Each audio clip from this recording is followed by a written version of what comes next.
جب 1874 سے قادیانیوں کے خلاف اکابرین نے جنگ شروع کیا تھا تو پورا 100 سالہ تاریخ بھری پڑی ہے کہ اکابرین نے اپنی جانوں کے نذرانے پیش کیے، جنہیں اپنے وطنوں سے جلا وطن ہوئے تھے، اپنے گھر بار کو چھوڑا تھا، لیکن ان کو فتح نہیں ملی تھی۔ ان قادیانی روز بروز ابھرتے جا رہے تھے، لیکن جب 100 سال کے بعد 1974 کو ایک مولوی سیاسی میدان جیت کر جب پارلیمنٹ میں پہنچتا ہے تو پھر اس مولوی نے اپنی سیاسی طرز عمل، اپنی حکمت عملیوں سے سیاسی میدان میں اسمبلی کی فلور پر کامیابی حاصل کر لی اور ہمیشہ کے لیے قادیانی کو کافر قرار دینے میں کامیاب ہوا تھا۔ تو میرے دوستو، یہ سیاسی میدان کی اہمیت ہے۔ تو اس لیے اب میں اپنے اگلے مقرر اپنے استاد محترم کو دعوت دوں گا، ان شعر سے ان کی استقبال کر رہا ہوں۔ فلک سے اتری صدا کو سمجھو، یہیں سے ہوگا وہ صبح روشن۔ فلک سے اتری صدا کو سمجھو، یہیں سے ہوگا وہ صبح روشن۔ اٹھو کہ ظلمت غرور ظلمت کو توڑیں، اٹھو کو شب کو زوال بخشیں۔ آئیں حضرت محترم استاد آصف شاہ صاحب۔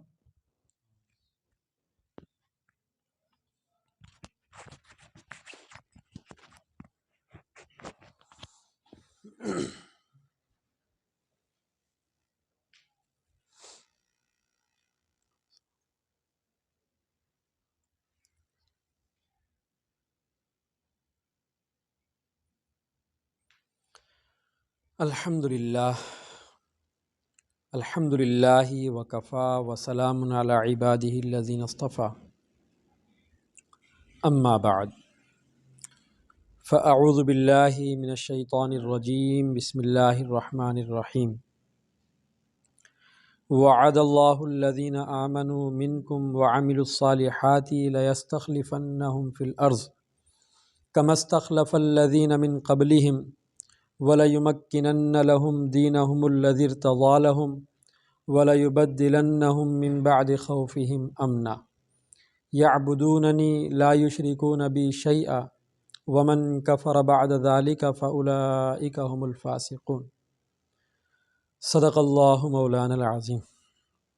سبحان ربک رب العزة عما یصفون وسلام علی المرسلین والحمد للہ رب العالمین۔ اللہم صلی علی سیدنا محمد وعلی آل سیدنا محمد وبارک وسلم۔ اللہم صلی علی سیدنا محمد وعلی آل سیدنا محمد وبارک وسلم۔ اللہم صلی علی سیدنا محمد وعلی آل سیدنا محمد وبارک وسلم تسلیما کثیرا کثیرا۔ عزیز طلباء کرام، میرے محترم دوستو، JTI جمعیت طلباء اسلام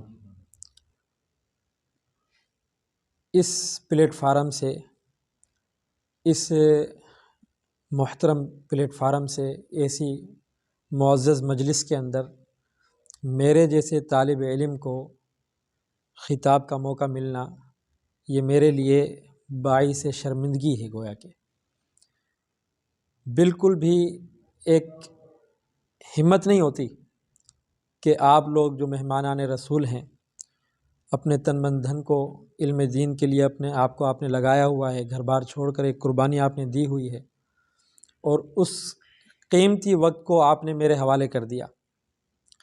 بس اللہ تعالیٰ ہی سے دعا کر سکتے ہیں کہ اللہ تعالیٰ آپ کی اس طلب صادق پر ہماری زبان سے کچھ ایسے کلمات کہلوا دے جو آپ کے اور ہمارے لیے نافع بن جائیں، اور یہ جو وقت ہمارے پاس ایک امانت کے طور پر ہے یہ قیمتی بن جائے، اور اللہ تعالیٰ کے لیے یہ کوئی مشکل نہیں ہے۔ وما ذلک علی اللہ بعزیز۔ ہم لوگ صرف وسیلے ہیں، ہم خالی برتن ہیں، اس میں علم ڈالنے والی ذات وہ اللہ کی ہے، ہم خالی ہیں۔ آج ہمیں اپنی جہالتوں کا، اپنی کم علمیوں کا اقرار کرنا ہے کہ اے اللہ، ہم آپ کے در کے سوالی ہیں، اور ہم آپ ہی سے مانگتے ہیں کہ ہم نے اپنے آپ کو آپ کے سپرد کر دیا، آپ ہمیں حق سچ کا راستہ دکھلائیں، حق سچ راستے پر چلائیں، اور ہمیں ہمت اور قوت عطا فرما دیں۔ تو میرے محترم دوستو، یہ جو محفل ہے آپ طلباء کرام کے لیے، یہ آپ کی غیر نصابی سرگرمی میں شامل ہے، کیونکہ طلباء کے لیے ایک تو ہوتی ہیں نصابی سرگرمیاں جس میں وہ اپنی درسی کتابیں پڑھتے ہیں اپنے استادوں کے سامنے.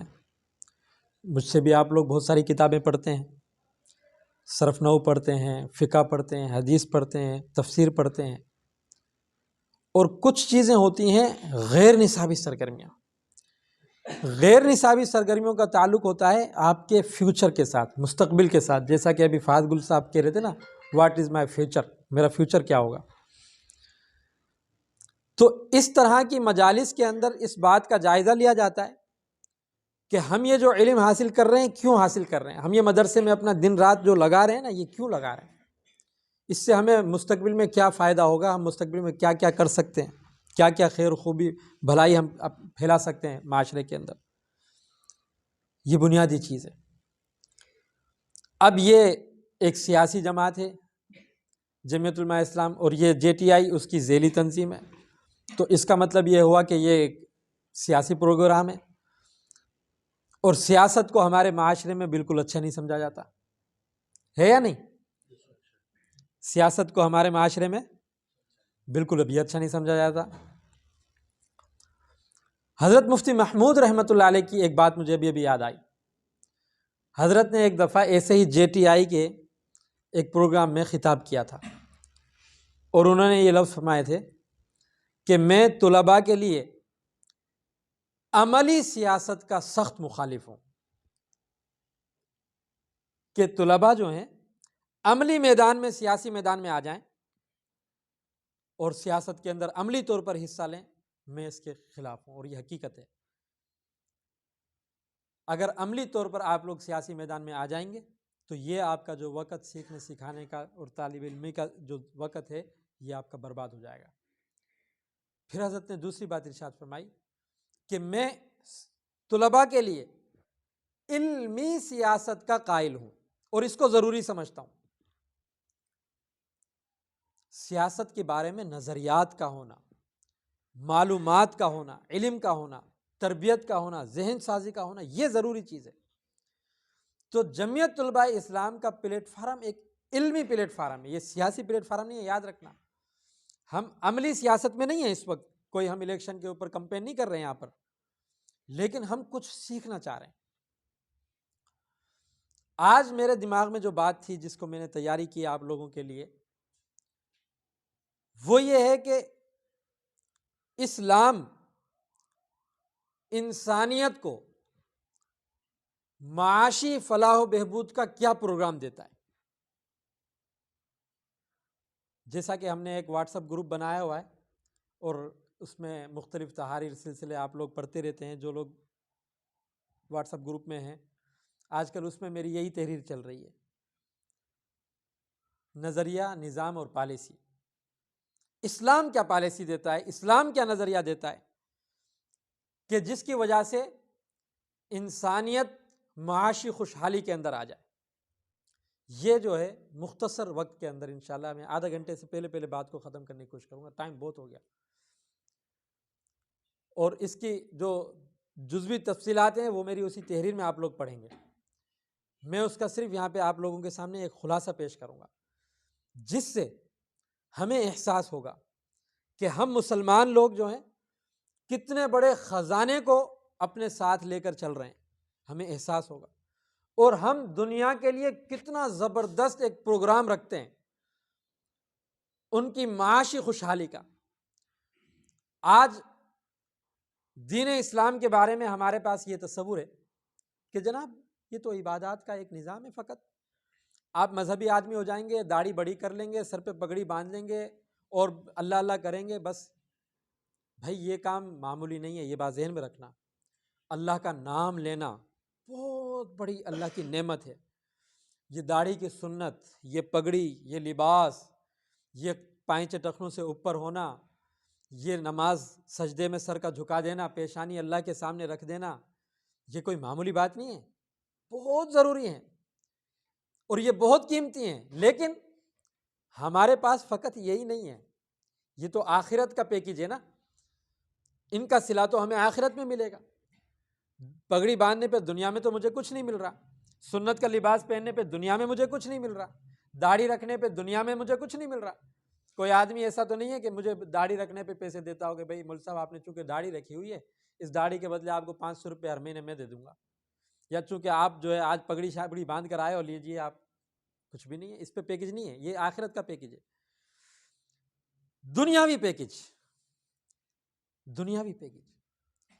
آپ کو معلوم ہے اس وقت انسانیت سسک رہی ہے، تڑپ رہی ہے، بلک رہی ہے، اور جب اسلام کا سورج فاراب کی چوٹیوں سے طلوع ہو رہا تھا اس وقت بھی یہ انسانیت اسی طرح بلک رہی تھی، تڑپ رہی تھی، سسک رہی تھی.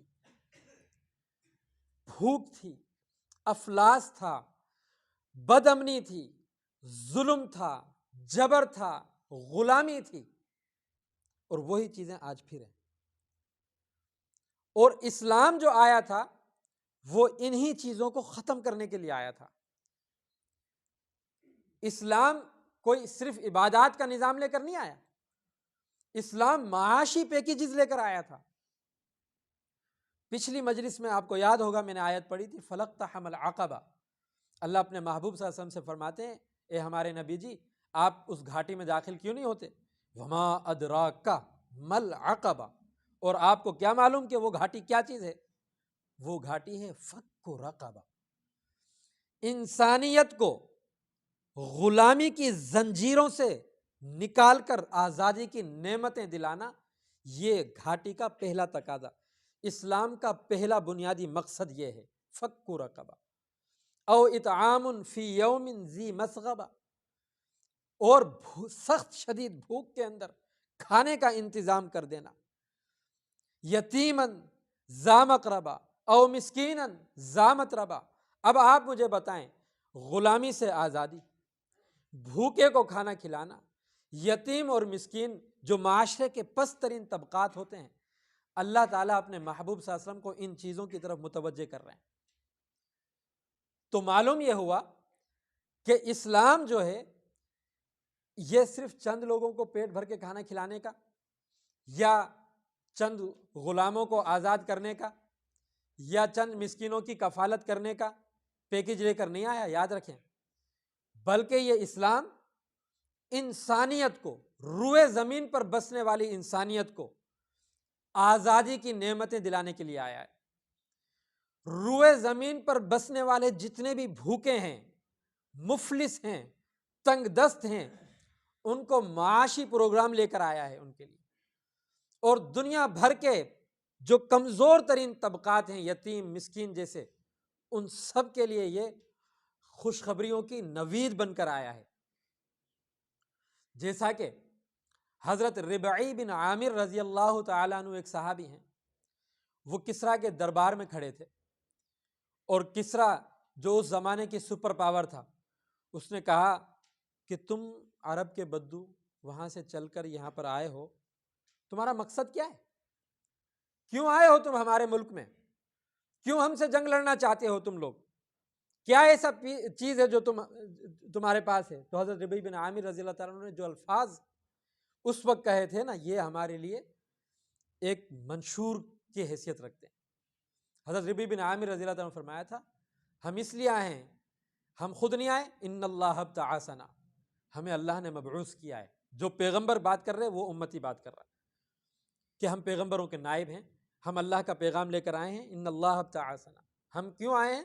لنخرج العباد من عبادت العباد الى عبادت رب العباد، تاکہ ہم بندوں کو بندوں کی غلامی سے نکال کر، بندوں کو بندوں کی غلامی سے نکال کر پروردگار عالم رب العالمین کی غلامی میں ڈال دیں.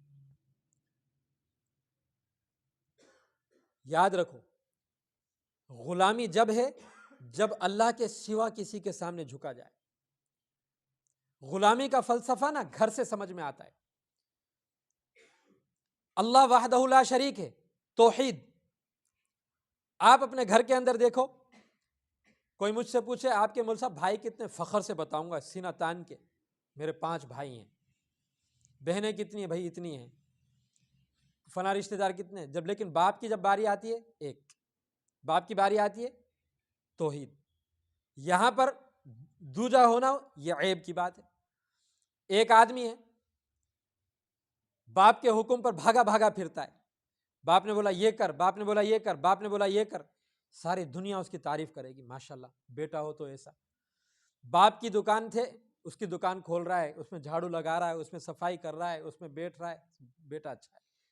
کوئی کہے گا یہ اس کا نوکر ہے، یہ اس کا غلام ہے، یہ اس کا ملازم ہے، لیکن باپ نہ ہو، کوئی اور ہو، وہ ڈنڈے کے زور پر آپ سے کہے یہ کام کر، یہ کام کر، یہ کام کر، تو آپ کا نام پھر کیا ہوگا؟ یا تو نوکر، یا غلام، یا چپڑاسی، یا پھر جو ہے اس طرح کے نام ہوں گے۔ اسی طرح جب اللہ کی ہم عبادت کرتے ہیں تو پھر یہ آزادی ہوتی ہے، پھر یہ فخر ہوتا ہے، پھر یہ سعادت ہوتی ہے، اور اللہ کے سوا جس کے سامنے جھکتے ہیں یہ غلامی ہوتی ہے، بدترین غلامی ہوتی ہے۔ تو حضرت ربیع بن عامر فرمایا لنخرج العباد من عبادت العباد الی عبادت رب العباد ومن جور الادیان، اور دنیا بھر کے جو ظلم اور ستم ہے نا باطل دینوں کے، ان سے ہم نکالنے آئے لوگوں کو۔ کس طرف نکالنے آئے؟ الی عدل الاسلام، اسلام کے عدل اور انصاف کی طرف۔ ومن ضیق الدنیا، اور دنیا کی تنگ دستیوں سے ہم نکالنے آئے الی سعۃ الدنیا والآخرہ، دنیا اور آخرت کی وسعتوں کی طرف نکالنے کے لیے آئے ہیں۔ تو خلاصہ کلام کیا نکلا بات کرنے کا؟ کہ اسلام دنیا کے اعتبار سے عزتوں کے، معاشی خوشحالی کے، آزادی کے پیکج لے کر آیا انسانیت کے لیے۔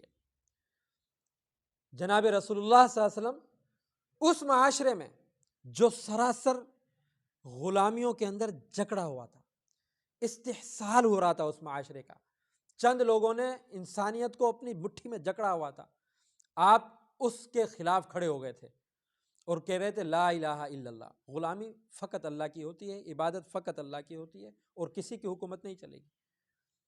اس وقت آپ کے چچا ابو طالب وہ بھی فرماتے تھے کہ چچا جان، بھتیجے بات تو آپ کی ٹھیک ہے، پیغام تو آپ کا ٹھیک ہے، لیکن اس استحصالی اور اس جبر کے نظام سے آپ لڑ نہیں سکتے، بہت مشکل ہو جائے گی، آپ نہ کریں۔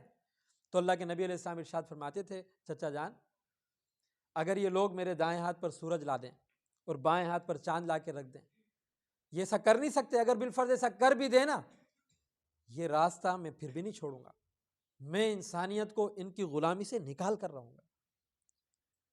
اللہ کے نبی علیہ السلام نے اپنی جو دعوت دی، اس دعوت کی انتہا کیا تھی؟ اس کی ابتدا تو یہی تھی لا الہ الا اللہ، توحید، عبادت، سر اللہ کے سامنے جھکانا، لیکن اس کی انتہا کیا تھی؟ اس کی انتہا یہ تھی کہ آپ علیہ السلام نے ارشاد فرمایا کہ حیرہ ایک علاقہ ہے دور، کہ وہاں سے ایک عورت چلے گی اور وہ مکے تک آئے گی، بیت اللہ کا طواف کرے گی، اور اس کی جان بھی محفوظ ہوگی، اس کی مال بھی محفوظ ہوگا، اس کی عزت و آبرو بھی محفوظ ہوگی، اور اس معاشی خوشحالی بھی ہوگی اس کے پاس۔ اسلام بنیادی طور پر 2 چیزیں لے کر آیا ہے، ایک امن و امان، امن کا تعلق 3 چیزوں سے ہوتا ہے، انسان کی جان محفوظ ہو جائے، انسان کا مال محفوظ ہو جائے، انسان کی عزت اور آبرو محفوظ ہو جائے۔ دوسرے نمبر پر معاشی خوشحالی، حضرت ابراہیم علیہ السلام نے فرمایا تھا نا وَإِذْ قَالَ إِبْرَاهِيمُ رَبِّ اجْعَلْ هَٰذَا الْبَلَدَ آمِنًا، پہلی بات یہ فرمائی کہ اے اللہ اس بستی کو امن کا گہوارہ بنا دے۔ دوسری بات یہ فرمائی وَارْزُقْ أَهْلَهُ مِنَ الثَّمَرَاتِ، کہ یہاں کے رہنے والوں کو ہر طرح کی روزی دے، ہر طرح کے پھل عطا فرما، ثمرات عطا فرما۔ تو اسلام معاشی خوشحالی کا پیکج لایا ہے، ایک بات۔ اور دوسری بات ذہن میں رکھو، دوسری بات یہ جو ایک اصطلاح آتی ہے تحدی بالقرآن، کیا تحدی کہتے ہیں چیلنج کو، قرآن چیلنج دیتا ہے، قرآن کہتا ہے فَأْتُوا بِسُورَةٍ مِثْلِهِ، اگر تمہیں یہ شک ہے نا کہ یہ مخلوق کا قرآن ہے تو فَأْتُوا بِسُورَةٍ مِثْلِهِ، اس کی مثل ایک صورت لے کر آ جاؤ، فَأْتُوا بِآیَةٍ، اس کی جیسی ایک آیت لے کر آ جاؤ، فَأْتُوا بِعَشْرِ سُوَرٍ مِثْلِهِ، اس کی مثل 10 صورتیں لے کر آ جاؤ۔ یہ 4 جگہ قرآن نے چیلنج دیا ہے، اس کو کہتے ہیں تحدی بالقرآن، ہمارے دین اسلام کی حقانیت اس چیلنج پر کھڑی ہے۔ 1400 سال گزر گئے، کسی مائی کے لال کو ہمت نہیں ہوئی کہ وہ اس کا چیلنج پورا کر سکے۔ اب اس کا چیلنج کیا ہے؟ کیا آیت جیسی کوئی آیت عربی زبان میں بنانا مشکل ہے؟ چیلنج کیا ہے؟ چیلنج یہ ہے کہ قرآن نے جو معاشی خوشحالی کا پیکج دیا ہے نا، نظام جو دیا ہے، ایسا نظام تم نہیں بنا سکتے، انسانیت نہیں بنا سکتی، نہ پہلے کسی نے بنایا نہ اب کوئی بنا سکتا ہے۔ جس زمانے میں اللہ تعالیٰ، اب میں اصل مقصد کی طرف آ رہا ہوں، جس زمانے میں اللہ تعالیٰ نے اسلام کو فتوحات عطا فرمائی، اسلام غالب ہوا اور اسلام کو روئے زمین کے اوپر پھیلایا، صحابہ کے بعد خلفاء نے، بادشاہوں نے، تو جس خطے پر، زمین کے جس خطے کے اوپر اسلام تھا، پوری دنیا کے اندر وہ خطہ امن و امان کے اندر اور معاشی خوشحالی کے اندر وہ نمبر 1 تھا۔ یہ جس خطے میں ہم رہتے ہیں، بر عظیم، بر صغیر جس کو کہتے ہیں، جس میں افغانستان، پاکستان، بنگال، برما اور ہندوستان، پورا آج کا بھارت، یہ سارے ممالک آتے ہیں، اس کو سونے کی چڑیا کہتے تھے۔ پوری دنیا میں سب سے خوشحال علاقہ یہ کہلایا جاتا تھا۔ ترکی کی خلافت عثمانیہ بہت ہی زیادہ خوشحال، معاشی اعتبار سے جو ہے وہاں کے لوگ بہت زیادہ، اور جہاں جہاں اسلام نہیں تھا وہ لوگ انتہائی قسم پرسی کی حالت کے اندر تھے۔ آج پھر ان علاقوں سے اسلام کو جب کھینچ لیا گیا اور دوسری قوتیں جب متسلط ہو گئی ہمارے اوپر، ہماری آزادی سلب کر لی انہوں نے، تو اس وقت سسٹم جو آ گیا ہے وہ سرمایہ دار اور جاگیردار سسٹم آ گیا۔ چنانچہ میں مختصر الفاظ میں آپ کو بتاؤں گا کہ انگریز سامراج سے پہلے معاشی خوشحالی کیوں تھی، اسلامی نظام کیا تھا، اور اس کے بعد آنے میں کیا خرابی آ گئی۔ ہوتا کیا تھا؟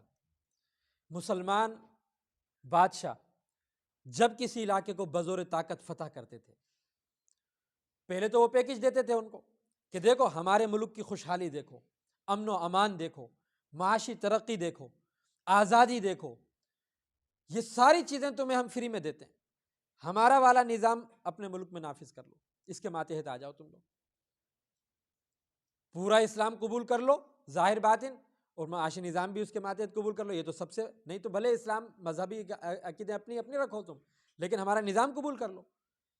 اگر یہ دونوں باتیں نہیں مانتے تو پھر ہم بزور طاقت، کیونکہ تمہارے ملک کے اندر جو لوگ رہتے ہیں وہ تمہارے غلام بنے ہوئے ہیں اور وہ معاشی طور پر قسم پرس ہیں، لہذا انسانیت کو آزادی دلانا ہمارا فرض ہے۔ تو ہم بطور ڈاکٹر کے، بطور شفا کے تمہارے پاس آئے ہیں، بطور علاج کے تمہارے پاس آئے ہیں، لہذا پھر جنگ ہوتی تھی، اور بزور طاقت کے جب ہم فتح کرتے تھے تو 2 راستے ہوتے تھے، یا تو وہ فتح کی ہوئی زمین جو ہوتی تھی انہی لوگوں میں چھوڑ دی جاتی تھی، اور یا پھر مسلمان غازیوں میں تقسیم کر دی جاتی تھی۔ اب سمجھو معاشی نظام کیا ہوتا ہے، یہاں سے سمجھو۔ کسی بھی ملک کا معاشی نظام جو ہوتا ہے وہ ایسے ہوتا ہے جیسے انسان کے جسم کے اندر خون دوڑ رہا ہے، خون کی گردش آپ نے دیکھی ہے؟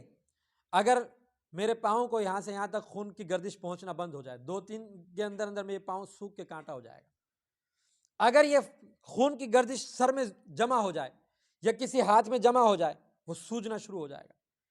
جہاں خون زیادہ ہوگا وہ حصہ بھی بیمار، جہاں خون کم ہوگا وہ حصہ بھی بیمار۔ پورے جسم میں روانی کے ساتھ یہ خون گھوم رہا ہے، جسم صحت مند ہے۔ دولت، پیسہ، معاشی خوشحالی اگر معاشرے میں یکساں طور پر ہے نا تو یہ معاشرہ خوشحال معاشرہ، بہترین معاشرہ، صحت مند معاشرہ ہے۔ اگر معاشرے میں کسی طبقے کے پاس تو خوب خوشحالی ہے، پیسہ ہے، اور کچھ لوگ غریبی سے بھی نیچے، بنیادی ضرورتوں سے محروم ہیں، تو یہ معاشرہ بیمار ہے۔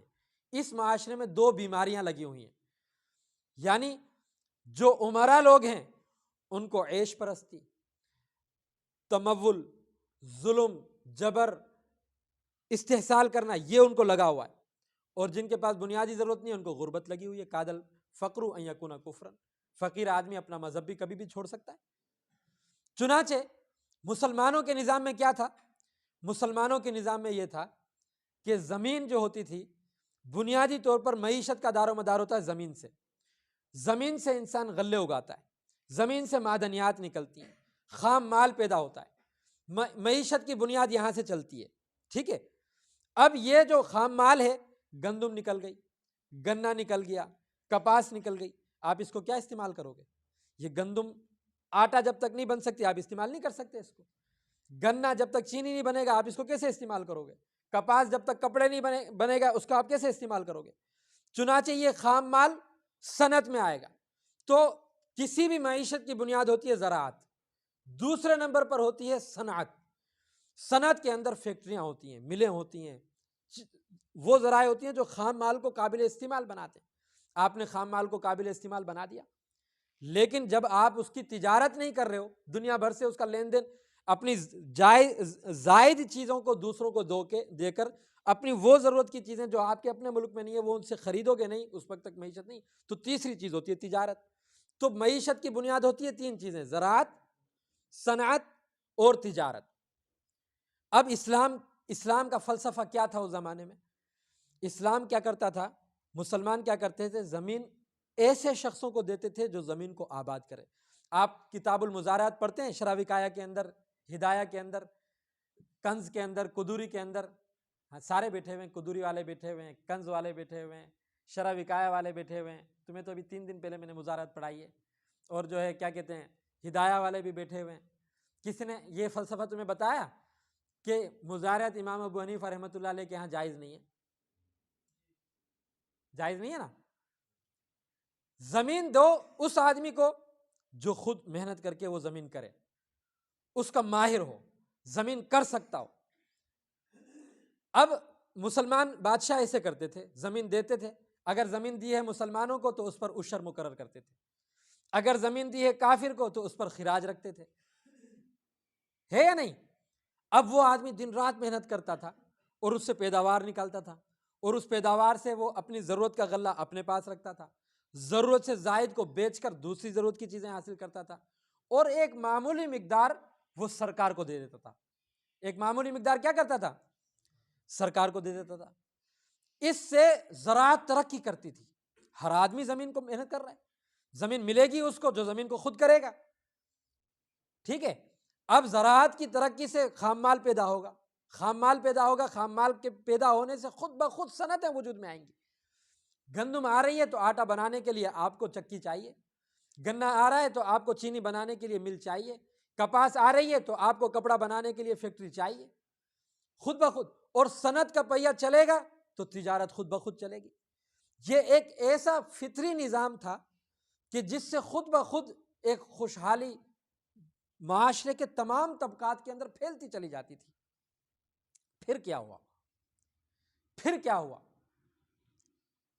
انگریز سامراج نے ہمیں کیسے لوٹا؟ باقی 7 منٹ رہ گئے، 10 منٹ میں نے 10 بجے کا ٹارگٹ رکھا ہوا ہے۔ آپ لوگوں کو نیند بھی آ رہی ہے، پریشان بھی ہو رہے، بیان لمبا نہ ہو جانا، لپیٹنا ہے انشاءاللہ۔ خیر الکلامی ما قل و دل والی بات کرنی ہے۔ پھر کیا ہوا؟ اس لیے کہ یہ بات میں تفصیل تو تمہیں اس تحریر میں بتا دوں گا، جو تحریر میری چل رہی ہے نا، کس بار روزانہ آ رہی ہے، کس پابندی سے تم دیکھ رہے ہو۔ تو خیر پھر کیا ہوا؟ پھر انگریز آ گیا۔ انگریزوں نے کیا کیا؟ انگریزوں نے زمین کو ہتھیا کر ایک آدمی کو ساری زمین دینا شروع کر دی۔ آپ نے دیکھا ہوگا اس وقت جاگیردارانہ سسٹم جو ہے نا، ایک آدمی 5000 ایکڑ زمین کا مالک ہے، 10,000 ایکڑ زمین کا مالک ہے، 25,000 ایکڑ زمین کا مالک ہے۔ یہ 5,000 ایکڑ زمین خود کر سکتا ہے؟ کر سکتا ہے؟ یہ نہیں کر سکتا، لہٰذا یہ کن سے کروائے گا؟ ملازموں سے، کسانوں سے کروائے گا۔ پہلے کسان وہ ہوتا تھا جو زمین کا مالک ہوتا تھا، اب کسان وہ ہو گیا جو زمین کا ملازم ہو گیا۔ اب یہ زمین کا مالک ہے، ساری پیداوار کا مالک ہے، اور جو کسان اصل محنت کرنے والا ہے اس کو کچھ نہیں مل رہا، اور اس کو بغیر محنت کے سب کچھ مل رہا ہے، سب کچھ مل رہا ہے۔ اچھا، یہ بنیادی محنت کرنے والے کسان پر ظلم کرتا ہے، اس کے حقوق سب ضبط کرتا ہے، اس کو مزدوری بھی نہیں دیتا، اس کا حصہ بھی نہیں دیتا، تو وہ حکومتوں سے شکایت لگا سکتا تھا نا۔ انگریز نے کیا کرا، جس کو جاگیریں دی اس کو اس علاقے کا سیاسی سربراہ بھی بنا دیا، اس کو اپنے علاقے کا کیا بنا دیا۔ تو ایک آدمی کے پاس معاشی طاقت بھی آ گئی اور سیاسی طاقت بھی آ گئی، وہ معاشی اعتبار سے بھی اپنے ماتحت لوگوں کے اوپر کیا کر رہا ہے، استحصال کر رہا ہے، اور سیاسی اعتبار سے بھی ان کا استحصال کر رہا ہے۔ اس طرح جاگیریں آتی رہیں، اور ایک ایک آدمی بہت بڑے بڑے خطے کے اوپر انگریز کے مفادات کا کیا ہو گیا۔ اب جب ایک آدمی کے پاس اتنی ساری زمین آ گئی اور اس کو یہ پتا ہے کہ یہ زمین میرے پاس اس لیے ہے کیونکہ یہ انگریز کی جب تک میں چاپلوسی کرتا رہوں گا، اس کی خدمت کرتا رہوں گا اور اس کے ساتھ میں وفادار رہوں گا، یہ زمین میری رہے گی، تو اب وہ کیا کرے گا، اس انگریز کی وفاداری میں سب کو غلام بنا لے گا۔ تو اس طرح ایک جاگیردار طبقہ پیدا ہوتا چلا گیا۔ وہ جاگیردار طبقہ جب انگریز نے دیکھا کہ اب ہم نے اس خطے کے اندر ایک بہت بڑے لوگ تعداد میں جاگیردار پیدا کر دیے اور وہ اس علاقے کے لوگوں کو ہمارا غلام بنا کر رکھ سکتے ہیں، تو انہوں نے ہمیں آزادی دے دی۔ سرمایہ داریت میں کیا ہوتا ہے، وہ خام مال بن کر جو صنعتوں کے اندر آتا ہے اور ان صنعتوں کے اندر بڑے پیمانے پر وہ تیار ہوتا ہے۔ اسلامی نظام میں کیا ہوتا تھا کہ جب اس صنعتوں کے اندر کام کرنے والا مزدور صنعتوں کے مالک کے ساتھ منافع میں شریک ہوتا ہے۔ جمعیت علماء اسلام کے منشور کے اندر آپ لوگ یہ بھی پڑھا کرو کہ جمعیت کا منشور کیا ہے۔ جمعیت خالی نعروں کا نام نہیں ہے، سمجھ میں آئی بات؟ ایک عام آدمی بولے بھائی نواز شریف کو ووٹ دیتا ہوں، نواز شریف نے تو موٹر وے بنا دیے، یہ کر دیا وہ کر دیا، تمہارا مولانا فضل الرحمان کیا بنا کے دے گا؟ ہمارا مولانا فضل الرحمان اسلام لائے گا، اسلام لائے گا۔ یہ باتیں مولویوں کو اچھی لگتی ہیں، تھوڑے سے طبقے کو اچھی لگتی ہیں۔ جب آپ باہر نکلو گے نا، اس مسجد اور مدرسے کے ماحول سے آپ باہر نکلو گے نا، پھر آپ کو پتہ چلے گا بھوک کیا ہوتی ہے، پیٹ کیا ہوتا ہے، معیشت کیا ہوتی ہے۔ سمجھ میں آئی بات؟ تو آپ منشور پڑھو، ہمارے منشور میں لکھا ہوا ہے کہ ہم انفرادی ملکیتوں کی ایک حد مقرر کریں گے، ایک حد سے زیادہ آدمی انفرادی مالک نہیں ہو سکتا۔ آج کیا ہے، صنعتوں کے جو مالک ہیں، فیکٹریوں اور ملوں کے جو مالک ہیں، وہ کام کرنے والے محنت کرنے والے مزدور سے کیا کرتے ہیں، تھوڑی سی اس کو تنخواہ دے کر سارا منافع جیبوں میں بھرتے ہیں، سارا منافع جیبوں میں بھرتے ہیں، سارا منافع جیبوں میں بھرتے ہیں۔